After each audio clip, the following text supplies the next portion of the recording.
Hey guys, welcome back to the channel. So in this video we'll talk about problems in bioethics. So let's get started. So these are some of the issues or problems involved in bioethics.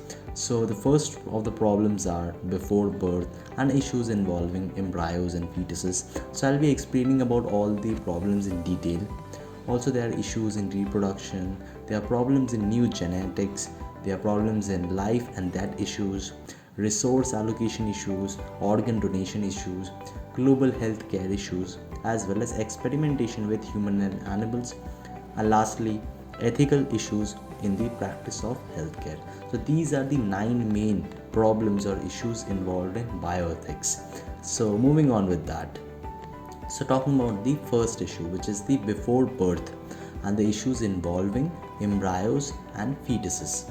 So many of the controversial issues that society faces or face involves either killing or letting die, and these include such questions as that of how concept of death is best defined.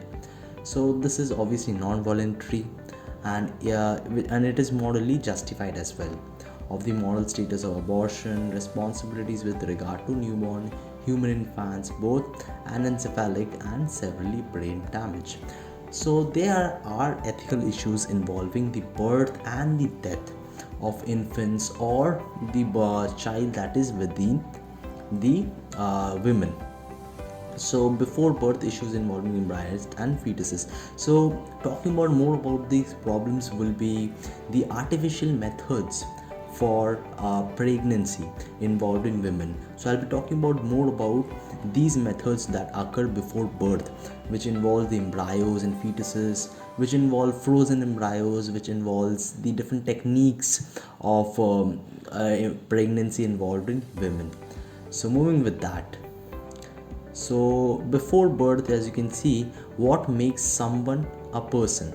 So according to a philosopher, these are some of the characteristics that is involved that forms a overall basis. So what makes someone a person? So it needs to have certain kind of characteristics, it needs to have certain kind of traits, it needs to have certain kind of behavior, it needs to have a certain kind of look to symbolize himself as a person. So it needs to have possessive consciousness, has preference, has conscious desires, has feelings, and all of the above. So there are namely 17 different traits, you can say, or characteristics that a person should have in himself to make someone a person. So this is just a normal trait that is given by a philosopher. So moving with that. So talking about some more ideology given by philosophers. So according to other philosophers, self-consciousness is sufficient, the capacity for rational thought is sufficient, being a moral agent is sufficient, also being a subject of non-momentary interest is sufficient, also having a mental life that involves an adequate amount of continuity, connectedness via memory is sufficient, also simple consciousness is also sufficient. So now let's just consider. So now we'll try to correlate embryo as a person. Alright, so the embryo, which in later stages will become a baby after fertilization and all of the processes in the later stage. So it will lead to formation of a baby and in turn a person. So we'll try to correlate embryo as a baby or a person. So for adult members of many species, certainly including all mammals would then have to be classified as persons so as to use either as a source of food or in many scientific, medical and commercial experiments. So can we consider embryos as person? So something cannot be person unless it possesses or has and previously possessed at least the capacity for rudimentary consciousness, leads to conclusion that human embryos are not persons. So there are many people as well as researchers and scientists argue, and it's a very debatable topic, that whether embryos can be considered as persons or not. So as embryos eventually develop into babies after all the processes that happens inside the blastocyst, and it leads to formation of a baby. So many of them consider them or consider the embryos as a person. But maybe there are a larger group of people who do not consider embryos as a person, or you can say as something, someone who possesses traits. So there are a lot of them who do not consider embryos as person because of the absence of trait, cause that has not happened yet, that is about to happen. So before actually seeing that person real, without seeing those traits, embryos, they say embryos cannot be said or cannot be termed as a person. So moving with that, so coming to the second part or second problem involved in this, so which is the issues in reproduction. So this is the main topic about ethics in bioethics, where the main debates or being a main arguable topics comes under. So under issues of reproduction, we have a use of assisted reproduction. So assisted reproduction has many different types, has many different types nowadays. So which has exploded in the 30 plus years since the birth of Louis Brown, the first baby born via in vitro fertilization. So Louis Brown was the first person who was born with this artificial reproduction technique. So his technique was named as IVF or in vitro fertilization. So among the former are artificial insemination by husband. So this is carried out by males by artificial insemination, which is known as AIH, or there are other techniques known as standard IVF and the related technologies of gamete intrafallopian transfer. So there are many different types of reproduction that comes under artificial reproduction. So artificial reproduction is something different from normal reproduction that happens in women. So this is something, or you can say assisted reproduction that happens via a process. So via a process is, it happens either by matching or by colliding or by experimenting the sperm as well as the eggs together or fusing them together in a lab, and then the zygote formed is implanted into the women so that the further process of formation for baby can be done. So this is how the process gets administered. So one of the processes is artificial insemination by husband, where the male gives the sperm and it is fertilized with the egg so that the further processes can be proceeded. We have gamete intrafallopian transfer, we have zygote intrafallopian transfer, which is the transfer of zygote. We have intracytoplasmic sperm injection. So in this case, sperm is injected, literally injected into the layer via which the egg or during ovulation period in the women, so the egg fuses with the sperm so that the zygote can be formed. And we have pre-implantation genetic diagnosis as well. So among the latter are insemination by donor, we have IVF, we have a pre-implantation genetic diagnosis using donor eggs or sperms, as well as various forms of contract pregnancy or surrogacy. So you can also say surrogacy. Surrogacy is another method where after baby is born, they are known as the ones who have given the baby, or ones who call the baby as themselves, or who call the parents of the babies are known as surrogate parents.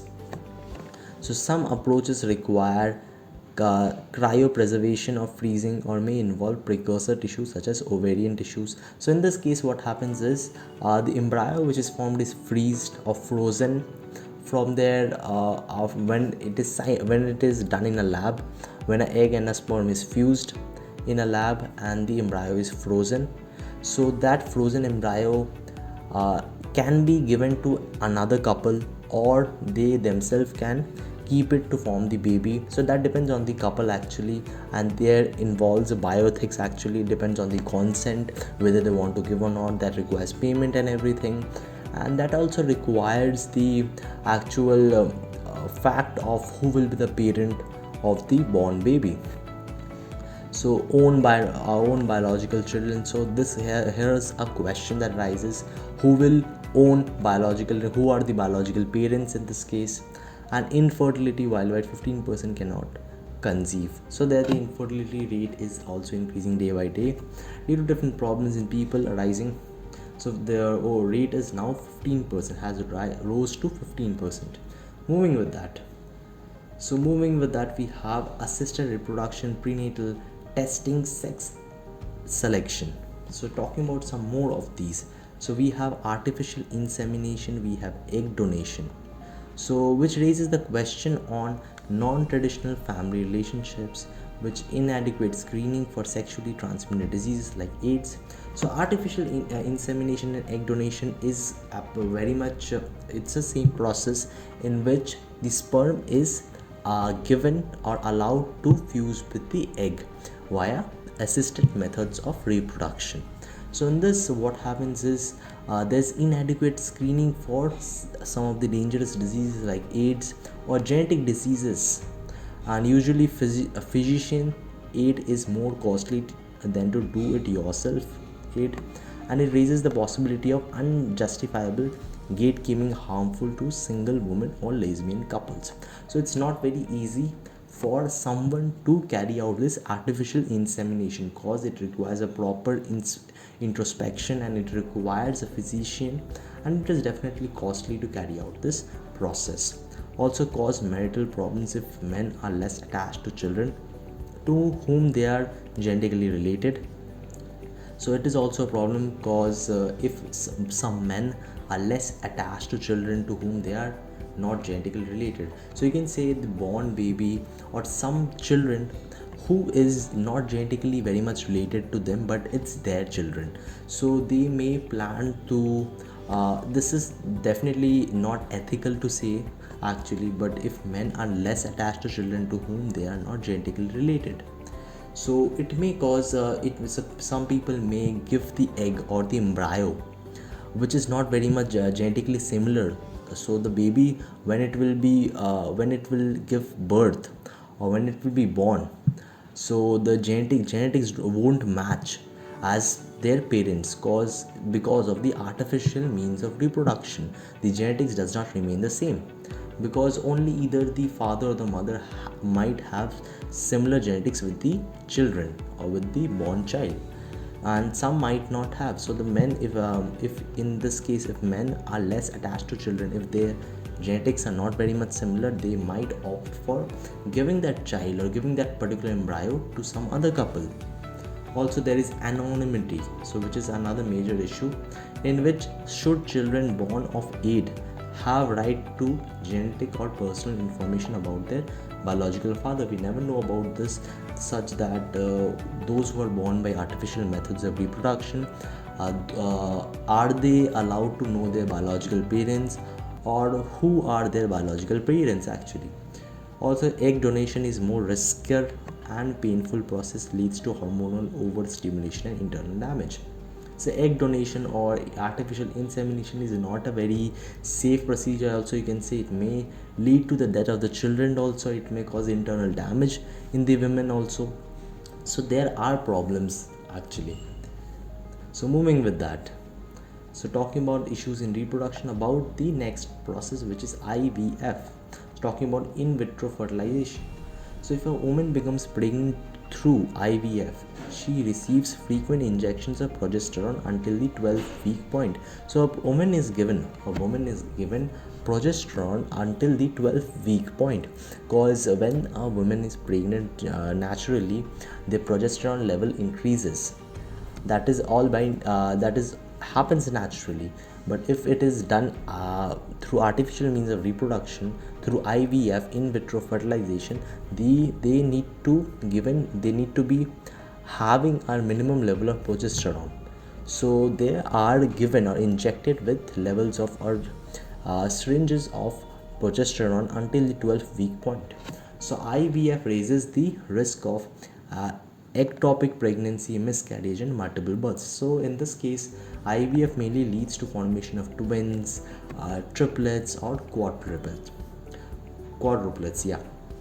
And it is risky for both pregnant women and their fetuses, and women changing her minds. And there is one more point also, which is known as pre-birth testing. So before the birth, testing is done, so which is the pre-birth testing can take place either before or after conception. So it is done either before or after the egg and the sperm has fused. So testing for a disease or disability. So the main reason is that in most cases the only way to guarantee the prevention of a disease or disability is to prevent the birth of the individual at risk. So before the child is born, we need to, so generally couples are interested in checking that if the baby is safe or not, if the baby is disease free, if it has not inherited any wrong thing or something. Also, some genetic testing are reliable, but some are not. Period of uncertainty in testing. Also, conception testing can particularly burden women. And testing for other characters such as homosexuality, strength, intelligence, and sex determination. So these are not at all ethical. Actually, these all are unethical, and these are some of the issues in bioethics. So coming to the last point, which is the population, which is the feminist critics, cornucopian critics, and leveling of the demography transition. So talking about feminist critics. So controlling population growth means controlling people.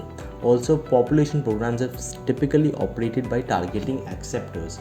So those are women who can be pressurized into accepting contraception or sterilization. So there are many people who do not believe in these artificial means of reproduction and are not very much comfortable using these types of methods of reproduction.